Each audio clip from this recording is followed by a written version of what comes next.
I had this crazy realization this morning, and I'll tell you, but you have to promise not to get too big of a head. Oh, wow. When I Okay. tell you this, okay?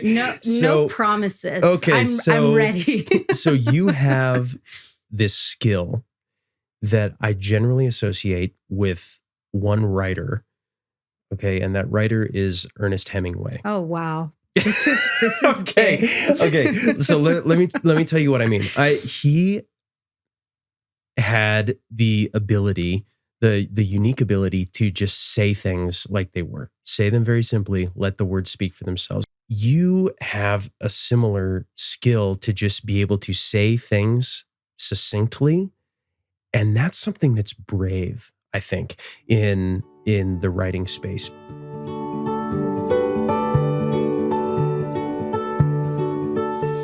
Hey everyone, I'm Joe Mayers, and welcome to this behind the scenes episode of the Think Forever podcast. Today, it's an interview with author Kelsey Post all about her story, The Prophet. Had a great time talking with her, learned a lot of new information about her story. If you haven't listened to that story, go back to our last episode and watch that first because there will be spoilers ahead. If you are caught up, please enjoy this interview with Kelsey Post.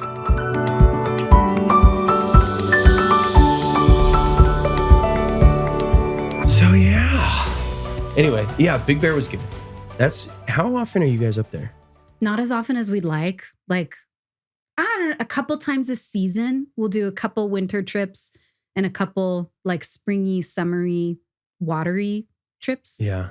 But I want to go more. It's just hard because we're committed to being at church on Sundays. And so I think if we maybe cared less about that, it'd be cool to go for a weekend. Yeah. Well, and with the kids' schedule too. Yeah. We literally just took Tolk out of school for the week. Yeah. We were trying to find a time that would work for our whole family. Like, when you're planning a whole thing with extended family, like you kind of have to just like bite the bullet and do it. You know what was funny? We got back and it was Tolk's first day back at school yesterday. And he comes home and he's like, "Hey Dad, this was in my folder. I got an award." And I was like, "What's this award for?" And it says, "Congratulations on your attendance." Oh, perfect attendance up until. He had it was for if you have perfect attendance through a trimester or whatever. Okay. And it ended right before we. Gotcha. So he's not going to get his perfect. Yeah. But you celebrated his award with a trip. Yes. A field trip. Yeah. Okay. So I want to talk about your story. But first, I think it's important just for context. Would you share your kids' names? Yeah. With us? I will. So I myself have a Samuel and a Hannah. I have always been interested in this story. Samuel's a really important figure in the Old Testament. And this was at a time when there wasn't frequent prophecy, and it says there was no frequent word from the Lord. And Samuel ended up being someone who ushered in a new era of worship. So when my husband and I found out we were pregnant, this was 6 years ago, we were like, "Oh, okay, Samuel would be a nice name to name a boy." So we had a Samuel.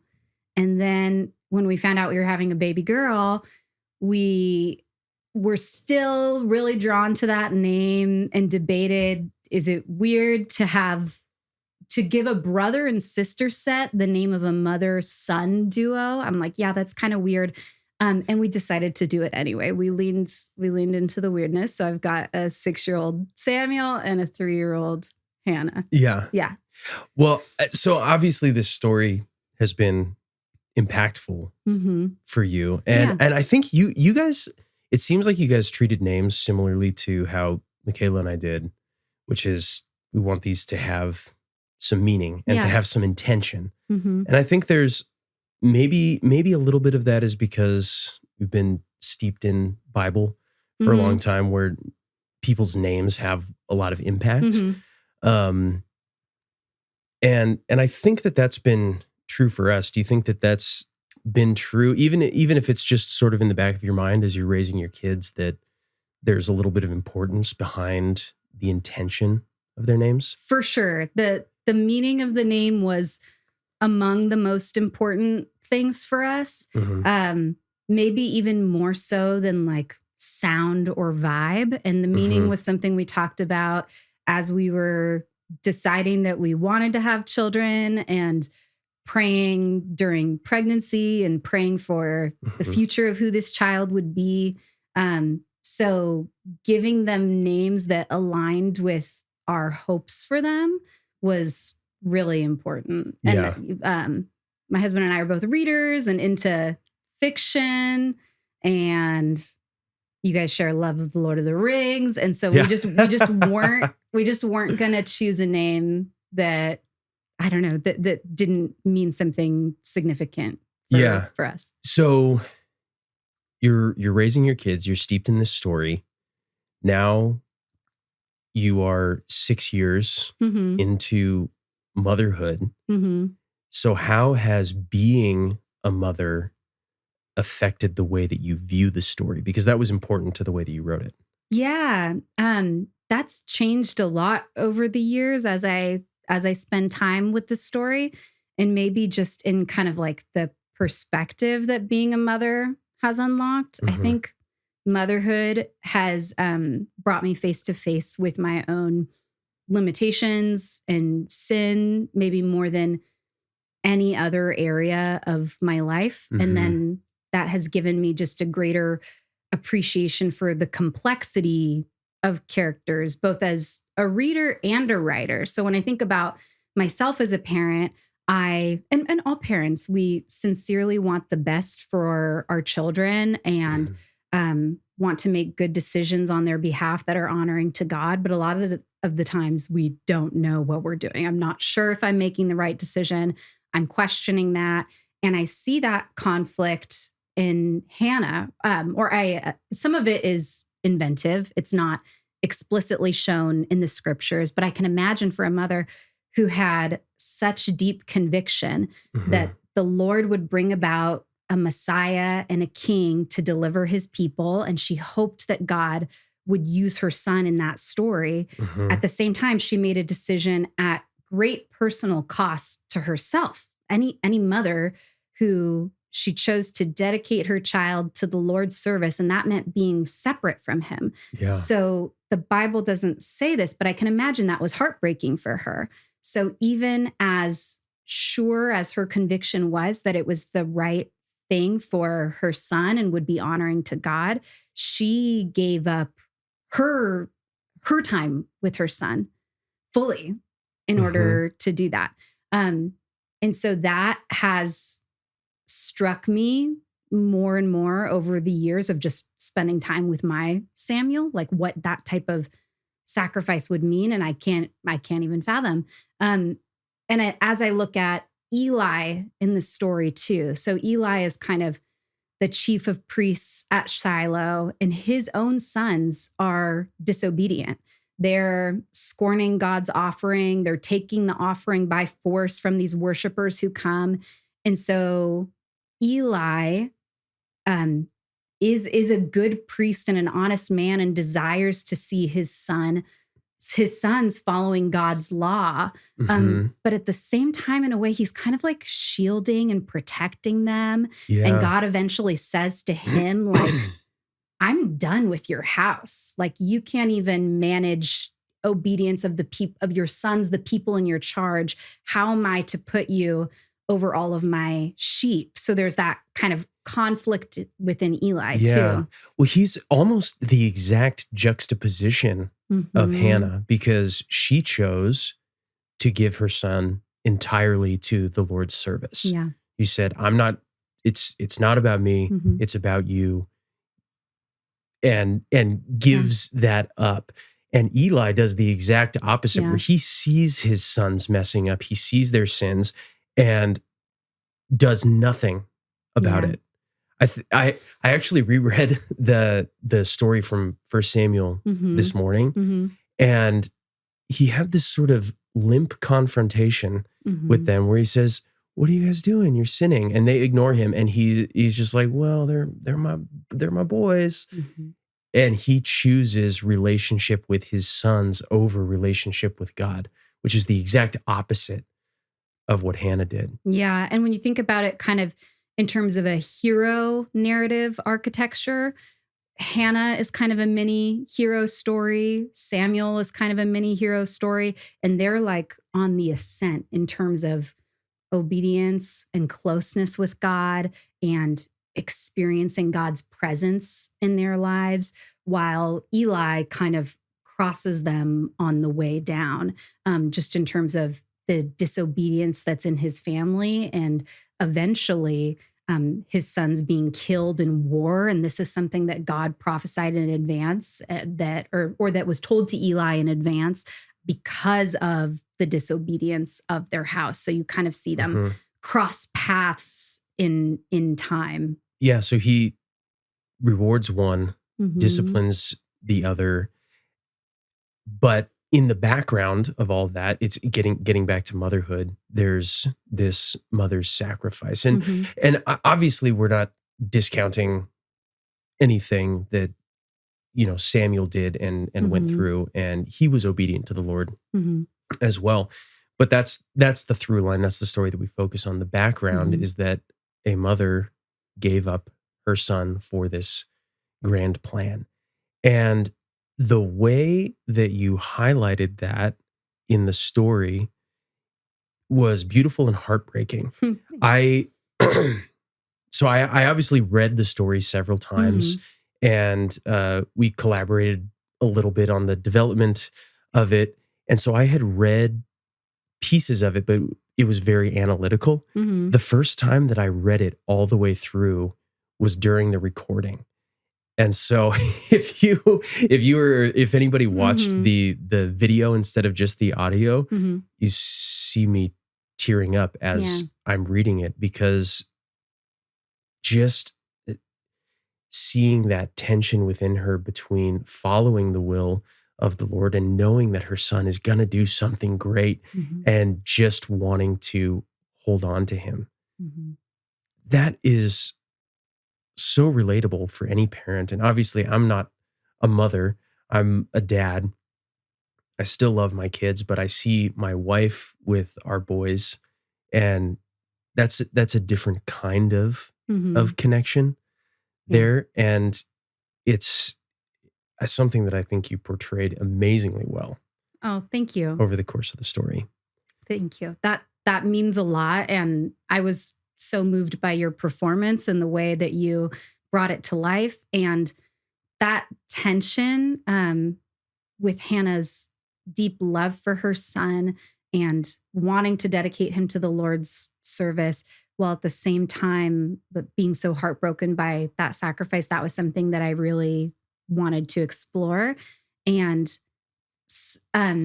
while I can't relate to that exactly because I've not been faced with that choice or had to do anything on that magnitude, I think the idea with what we see in Hannah of entrusting your family to God is something that's relevant for all of us. So she felt this calling on her own life to make this decision, and she didn't know how it would turn out. She didn't know how God was going to use Samuel. And she just had that faith. Right. What moves God was going to bring together over the course of human history and Israel's history. But she was showing up and kind of offering that dedication to the Lord and trusting that God would do what is glorifying to himself and also what was best for her son, even in a way that seems kind of counterintuitive, because how could it be best for a child to be away from their mother? But she demonstrated this kind of like radical faith and commitment to the Lord in that. And that's something that I find inspiring. It kind of reminds me of Psalm 23, honestly. And that's something that, if you've been around church for a while, you just sort of recite it and don't really think about it. But thinking of the Lord as your shepherd and having everything that you need. And obviously that was written by David, who was anointed by Samuel. And so this is same era that this was going on. But to see that play out was incredible. So thank you for writing this story. I want to ask you about your writing process. But before I do, I had this crazy realization this morning, and I'll tell you, but you have to promise not to get too big of a head. Oh, wow. When Okay. I tell you this, okay? No promises. Okay, I'm ready. So you have this skill that I generally associate with one writer, okay? And that writer is Ernest Hemingway. Oh, wow. This is okay. big. Okay. So let me tell you what I mean.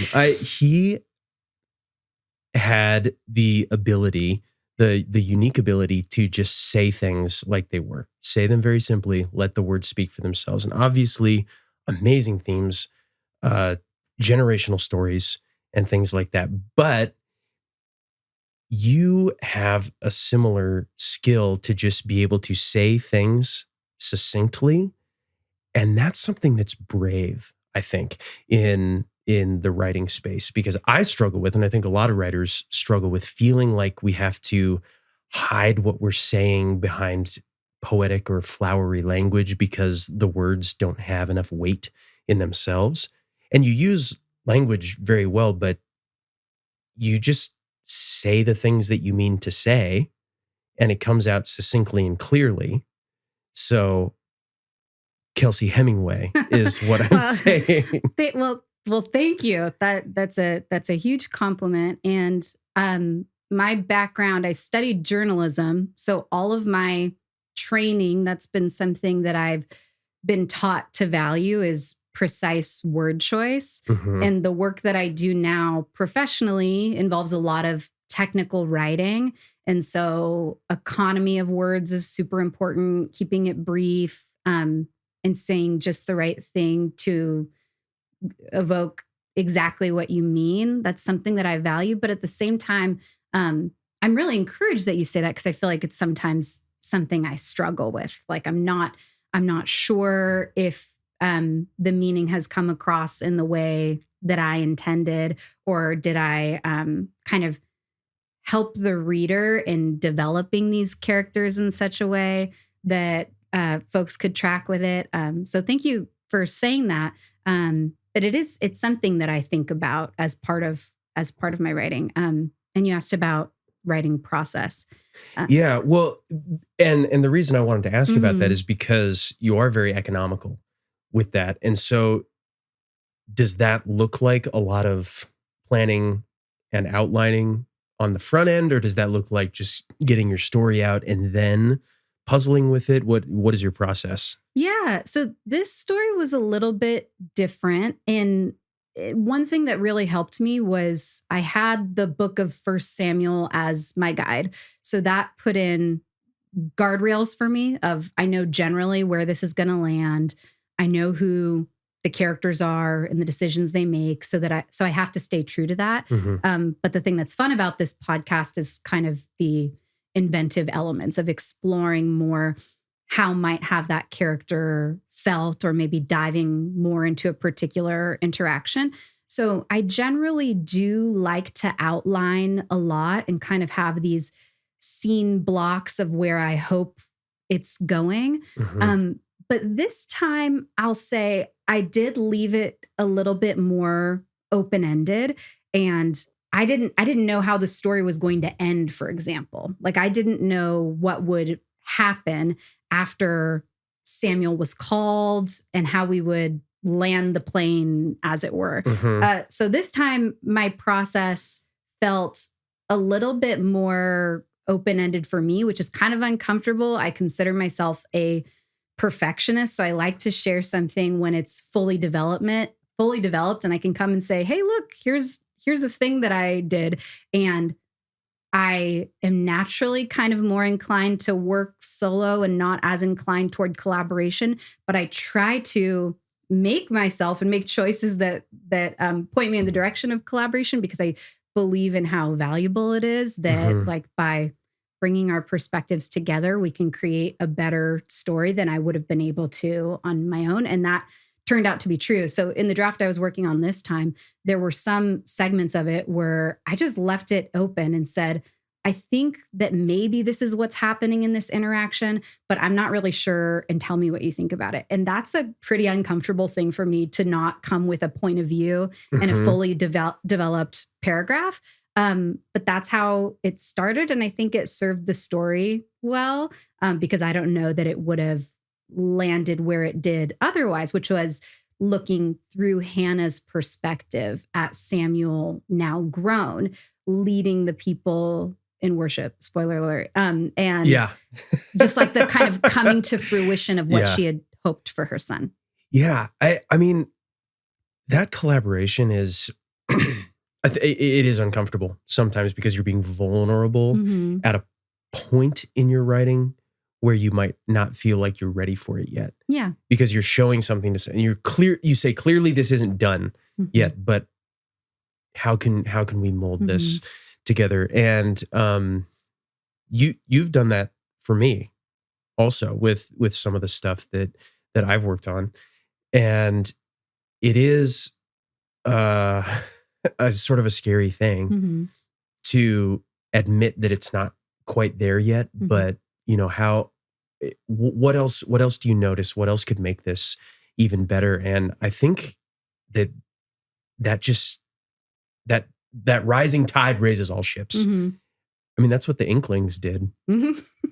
They got together, and by all accounts, sometimes they tore each other apart. Tolkien was apparently one of Lewis's harshest critics and best friends. And obviously that relationship worked out well for them. But you just messed me up with the Hemingway compliment now, because now I've got to go back to my individualism, no collaboration. I have to deliver Hemingway. Otherwise, it's not ready. You have to write alone in a dark corner with no input. Right. And disdain for your editors. Yeah. Oh, that'll backfire someday, I'm sure. So yes, there was for this one sort of a roadmap, because you have the story and you stuck to that story. I think the one part that was added that isn't explicitly in scripture is Hannah's attendance when the ark is returned. That little interaction where she gets to see the fruit of trusting in the Lord, and that part is heartbreaking and beautiful, and it makes it worth it that she now gets to see her son. And I think you, at the beginning, you called him the boy Samuel, and at the end you called him the young man Samuel. And so we get to see it through her eyes as she's seen her son grow, and he's outgrown the little robes that she used to make for him, and now he's wearing priestly robes. And the full circle of that was just beautiful. Thank you. And you're right that it's something that's not explicit in scripture, but what is explicit and is there is that she and her husband lived about a day's journey from where he was in Shiloh, and that they would come up every year for an annual festival. Yeah. And it did have that little detail of Hannah would make for him a robe and bring it. Yeah. And so we see that narrative, that's something that is consistent over time, that she has this distance and separation from her son, and then brings the robe and visits and sees Eli, and Eli is giving this blessing over Hannah. So it's conceivable that over the course of his life, she would kind of continue that pattern of visiting. And the scripture does say that Samuel, from the time he was called as a boy, which is this really dramatic scene, not that I wrote, that's in the Bible, this dramatic scene of the boy sleeping in the temple and the voice of the Lord speaking to him, which sounds terrifying. Like, I can't imagine my 6-year-old being called in the night by the voice of the Lord. He'd show up, at my bedside or in my door frame, probably sobbing, terrified. And so I can imagine that's how that little boy felt. But from the time that he was called, he was then acknowledged as a prophet and someone who was growing in the wisdom of the Lord and started to lead the people of Israel in worship. So it's really neat to imagine that through his mother's eyes, like what she might have experienced in observing his growth and just getting to bear witness to God's faithfulness. Yeah. Yeah. Well, our oldest sons are about the same age. Mm-hmm. And last night, my son, middle of the night, gets up, runs over to me, and I had put him to bed and I was watching an episode of some TV show, and he just comes running down the stairs and running over the couch and jumps on me. I'm like, is there something wrong? And he's like, no, I was awake and I just needed to come see you. Mm-hmm. And thinking of him at that age, Mm-hmm. but not just normal little boy stuff, like the Lord Mm-hmm. is speaking to you. That's crazy Mm-hmm. to think of it from that personal level. And I think as much as we see it from Hannah's perspective, I think, and I'll tell you why I think this, I think Samuel saw it from Hannah's perspective too. Mm-hmm. So here's why I think that. The books of 1st and 2nd Samuel don't officially have an attributed author. The author's not identified in the book, but most scholars think that until the time of Samuel's death, that Samuel was the one keeping that record, that he either wrote it or dictated it. And then they were finished. The books were finished by either Nathan or Gad, the prophets who followed him. So that detail about his mother making him a robe every year and bringing it to him was a detail that he included. Mm-hmm. It's not really that important, but to him it was. To him, having that robe from his mom every year was the thing that he held on to. And it was so important to him that as he was recording the story of Israel, of God redeeming this generation of his people and leading them into an era of kings and all these huge acts, that the thing that he wanted to make sure was in there is that my mom made me a robe every year. And that was really important to me. Yeah, I think that's a really special detail. And one theme for me that comes up throughout the book of 1 Samuel, and specifically in the Hannah and Samuel narrative, is just how God is working in the lives of individuals to accomplish his purposes.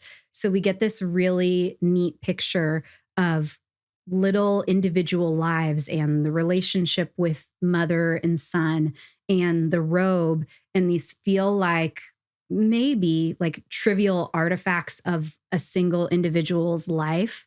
But really, when the whole story comes together, it's this thing that God is architecting to bring something about for all of his people. Like we said earlier, Samuel is eventually the one who identifies King David. And then Christ comes through the line of David.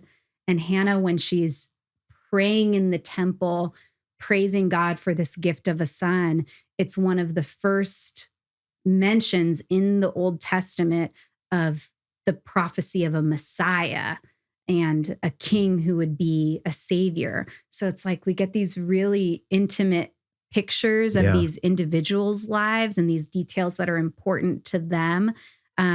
But it's part of something much bigger that God is doing. Yeah. Well, it was, and all of that came across really well. The last question that I like to ask when we do these is, what does this story teach us about the nature of God? And how can we internalize that? Yeah. So I think one thing that it brings to mind for me, again, was something I just mentioned, just about God's sovereignty over the course of human history and the way that he's working in the lives of individuals to accomplish his will. So I think just God's complete control and also who God is as king, that's something that comes up later in Samuel's story where the people are asking for a king and God says to the people, this isn't a good idea. And Samuel says, this isn't a good idea. The king that you're asking for isn't going to do right by you. This isn't the king that we are talking about. Right. Yeah. Right. This isn't the king that you want, but I will give to you a perfect and future king who's going to redeem this people. Yeah. So I think thinking of God as kind of the central king and long-term king in this whole story. And then that's a call to action for us to take him at his word that he is the rightful king and worthy of trusting. And we see in the story of Samuel and Hannah how he's bringing all these things to pass in maybe a way that we didn't expect and that involves pain and personal sacrifice along the way, but is all building toward this culmination that is glorifying to God and placing of the rightful king on the throne, Jesus, and God drawing all his people in to worship him. So we get a glimpse of that with Samuel, kind of a like a bright spot in the biblical narrative of all of God's people being drawn into worship. And then as it so often goes in the Bible, then it's like, oh, speed bump. Now the people are scattered again and worship is a challenge. But we see in God's character that that consistency and that he's worthy to be trusted and praised as that kind of rightful king and savior. Well, we really do get to see the pendulum swing back and forth several times, even over the course of this story, that God is trying to do the best for his people. And when they trust him, they get the best. And when they don't trust him and do something else, they don't get the best. Right. And yeah, I think that's spot on in terms of the character of God and how we can trust him. So thank you for bringing that to light for us. Do you have any last thoughts, any cool stuff about the story you wanted to share before we wrap it up? Oh, cool stuff about the story. No, I think we covered most of it. Just one thing that's coming to mind, Old Testament nerding out for a moment. Yeah. But in Leviticus, it does address this process for what it would be to dedicate someone in the service of the temple. And there's a customary process for redeeming that person. So you would dedicate somebody to that service for a period of time and then bring them on back. And Hannah never intended to do that. Like, it's clear from the beginning of the story that she says, I'm dedicating him for all the days of his life. And I feel like that really interesting. So this was a one-off. This was an above and beyond. It was a little bit of a one-off, but it heightens the stakes of this kind of lifelong dedication to the Lord, when it would have been customary to identify a period of a couple of years of service. So that's something about kind of the customs of the time and that context that I feel like is important to know, that heightens the drama. Yeah, that even Samuel's service wasn't the norm for the time. Wow. Okay. Yeah. Feel free to nerd out whenever you want. I appreciate that. Well, thank you so much for writing this story, for letting me tell it here. It was beautiful. If you haven't watched it or listened to it yet, go. I don't know why you would be at this point in this interview without doing that. But if you haven't, go and watch or listen to it. Kelsey Post. Kelsey Hemingway, thank you so much for being here today. Thank you. It was really fun. We should do it again. We will.